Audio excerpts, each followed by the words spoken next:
Hello students, today we will going to start chapter 7, that is second chapter of second term, physical and chemical changes.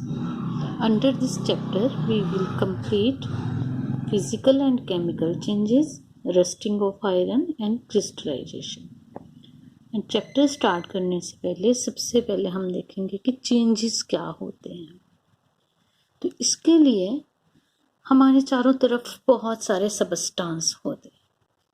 कितनी तरह के substance जो हैं हमारे चारों तरफ होते हैं, और जितने भी सबस्टांसेस होते हैं उन सब के अंदर बहुत सारे प्रॉपर्टीज होते हैं। ये प्रॉपर्टीज क्या होती हैं? जैसे कि किसी भी चीज की कोई स्टेट क्या है, इधर इट इज सॉलिड, लिक्विड और गैस। जैसे ये पीस ऑफ पेपर है, ये पेन है, ये सॉलिड है, वाटर है, लिक्विड है, हम एयर ब्रीद इन कर रहे हैं, दैट इज गैस। तो सबसे पहले स्टेट, देन हर एक जो सबस्टांस है उसका साइज होता है, कलर हो सकता है, स्मेल हो सकती है, टेम्परेचर हो सकता है, और कंपोजिशन और स्ट्रक्चर एटसेट्रा। ये सारी चीजें जो हैं किसी भी सबस्टांस के अंदर उसकी प्रॉपर्टीज होती हैं। तो हम देख रहे हैं कि चेंज क्या है। तो ये जो प्रॉपर्टीज हैं, अगर ये किसी तरीके से किसी सबस्टांस के अंदर की जो प्रॉपर्टीज हैं वो डिफरेंट हो जाएं, तो when one or more properties of a substance become different, अगर वो डिफरेंट हो जाती है तो we say that there is a change. For example, melting of ice. अभी मैंने आपको बताया कि स्टेट जो आइस है वो क्या है? सॉलिड। तो मेल्टिंग ऑफ आइस में जो आइस है वो किस में चेंज हो रही है? From solid to liquid. तो स्टेट में चेंज हुआ तो हमने कहा कि उसमें चेंज आ गया। देन अगर हम लिक्विड को फ्रीज करें तो फिर से क्या बनना है? इसने आइस बनना है। तो फिर से उसकी प्रॉपर्टी में चेंज हुआ, ये लिक्विड था, अभी क्या बन गया? सॉलिड। या कॉमन एग्जांपल और लेते हैं, ड्राइंग ऑफ क्लॉथ्स। आपके मम्मा आपको बोलते हैं कि कपड़े सूखने डाल के आओ, तो जो कपड़े हैं वो ड्राई हो जाते हैं। तो वेट क्लॉथ जो ड्राई होते हैं वो कैसे हो गए? पहले उसके अंदर लिक्विड वाटर था, बाद में वो ड्राई हो गए। तो वो ड्राई कैसे हुए? Due to heat. मीन्स ये जो मेल्टिंग ऑफ आइस है या ड्राइंग ऑफ क्लॉथ्स हैं, ये अपने आप नहीं होते। तो फिर कैसे होते हैं? तो ये जो चेंज हुई इनके अंदर, change does not occur on its own, अपने आप नहीं हुई। तो फिर किस तरह से हुई? तो there is always a cause. हमेशा कोई कॉज रहता है जिसकी वजह से चेंज होती है। जैसे ये मेल्टिंग ऑफ आइस में कॉज क्या था? हीट। अब ड्राइंग ऑफ क्लॉथ्स में क्या था कॉज? उसको ड्राई करने के लिए वो भी हीट था। या फिर लिक्विड को वापस जो है आइस में चेंज करने के लिए यहाँ कॉज क्या था? Coolness of freezer.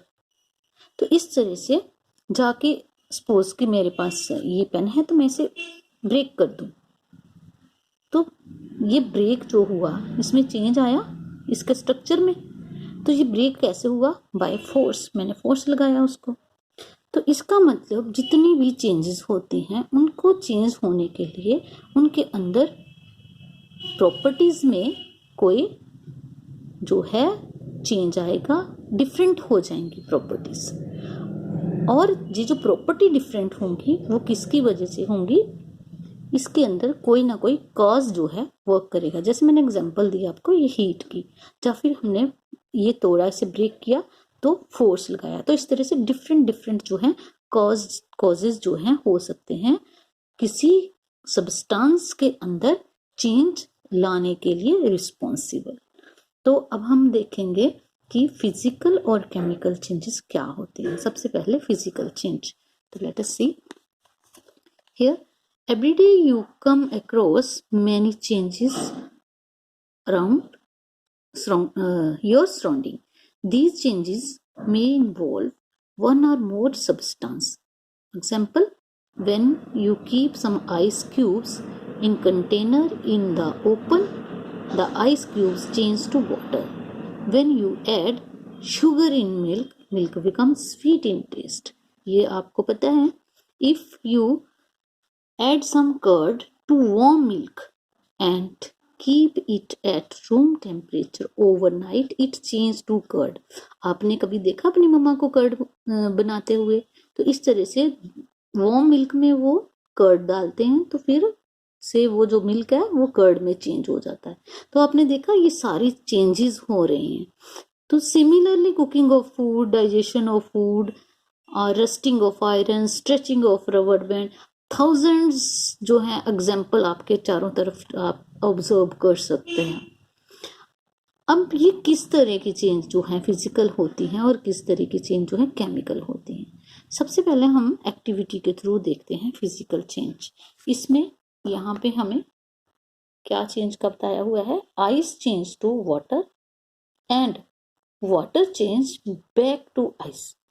अब फिजिकल चेंज जो होती है उसके अंदर सबसे जो पहली बात जो है वो ये है कि कोई एक तो वो रिवर्सिबल होती है, वापस जो है ओरिजिनल फॉर्म में आ सकती है, और दूसरा उसके अंदर जो है कोई नया जो सब्सटेंस है वो नहीं बनता। तो हम फर्स्ट एग्जांपल में देख रहे हैं कि हमने आइस क्यूब्स को लिया और उनको बाहर रखा और वो क्या चेंज हो गए? वाटर में चेंज हो गए। अभी ये वाला जो वाटर है इसको हम बैक आइस में चेंज कर सकते हैं। तो इसका मतलब ये क्या हुआ? ये रिवर्सिबल चेंज है। तो रिवर्सिबल चेंज जो है ये क्या है? एक फिजिकल चेंज है। नाउ सेकंड एग्जांपल में हम देखेंगे, फर्स्ट में हमने देखा कि वो हम वापस ले आए पहली वाली ओरिजिनल फॉर्म में। अभी हम सेकंड फॉर्म में देखेंगे। एक पेपर की एग्जांपल लेते हैं। ये पेपर लिया हमने, इसके ऊपर कुछ फिगर्स ड्रॉ कर दी और बाद में इसे हमने कट कर दिया। अब हम क्या करेंगे? इनको दोबारा से पास पास रख के उनको जोड़ने की कोशिश करते हैं। तो क्या हमें दोबारा से ओरिजिनल पीस जो है पेपर का मिल जाएगा? तो आप क्या कहोगे? ये फिजिकल चेंज नहीं है? No, it's physical change. क्यों? क्योंकि जो पेपर है उसकी जो ओरिजिनल जो यहाँ पे देखिए, you will observe that all the pieces of paper can not be join to get back the original piece of paper, but each piece of paper retain the property of original paper. Suppose कि इसके ये एक piece है, ये दूसरा, ये तीसरा, ये चौथा, इस तरह से, पर जो एक पीस है पेपर का उसकी क्वालिटी, उसकी प्रॉपर्टी भी वही है जो दूसरे पीस की है। जो पीस हमने बनाया उसकी प्रॉपर्टी जो है ओरिजिनल पेपर के जैसे ही है। अंडरस्टैंड? तो जिसमें प्रॉपर्टी चेंज नहीं होती है that is also a physical change. I hope कि आपको समझ में आ गया होगा। नेक्स्ट एग्जांपल हम देखते हैं एक्टिविटी 3 के अंदर। अब थर्ड एक्टिविटी के अंदर हमने ऑब्जर्व करना है चौक डस्ट की हेल्प के साथ। हमने चौक को डस्ट में चेंज कर लिया पहले, फिर उसका हमने थिक पेस्ट बनाया, फिर से उसे कोई शेप दे दी और उसे हमने ड्राई कर लिया।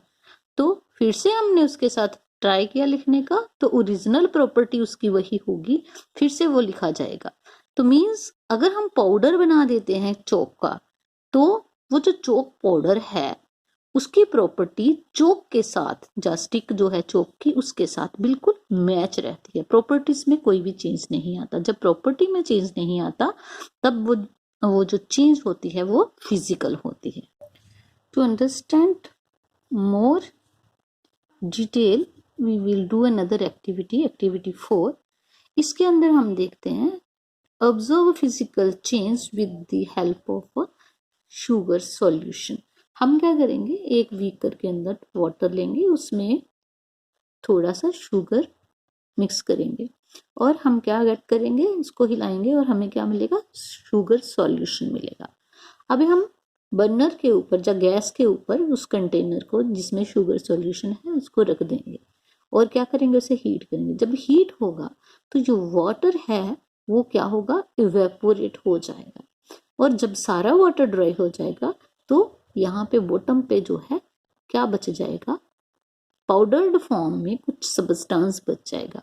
तो अगर हम उसको टेस्ट करके देखेंगे तो वो क्या होगा, शुगर पाउडर होगा। तो इट मीन्स प्रॉपर्टी उस, अब आपने क्रिस्टल फॉर्म में डाला था पहले शुगर को, तो आप ये नहीं कह सकते कि उसमें चेंज आ गया, उसकी शेप चेंज हुई है। जैसे मैंने आपको बोला था ना कि चेंज कब होती है, जब कभी शेप चेंज हो जाए, साइज चेंज हो जाए, या फिर कलर चेंज हो जाए, या किसी स्टेट में चेंज आ जाए। तो इस तरह से अभी जो शुगर था वो पाउडर फॉर्म में हो गया। आप टेस्ट करके देखना तो शुगर ही टेस्ट जो है उसका स्वीट होगा, जो हमने ओरिजिनल शुगर डाली थी उसी तरह से। तो इस तरह से हमने देखा ये जो है ये भी फिजिकल चेंज है। तो क्या रिजल्ट हमने निकाला कि जो फिजिकल चेंज है उसके अंदर सबसे पहले no new substance is formed, जो सब्सटेंस बनता है वो ओरिजिनल फॉर्म में दोबारा वापस चला जाता है, रिवर्सिबल चेंज हो जाता है। दूसरा है ये नया सब्सटेंस कोई नहीं बनता, मतलब प्रॉपर्टीज जो है वही रहती हैं। दूसरा है टेम्परेरी चेंज, जैसे कि मैंने आपको वाटर का एग्जांपल दिया था, आइस में चेंज होने का, और आइस वाटर में टेम्परेरी जो है चेंज होती है, उसको हम फिर से रिवर्स कर सकते हैं।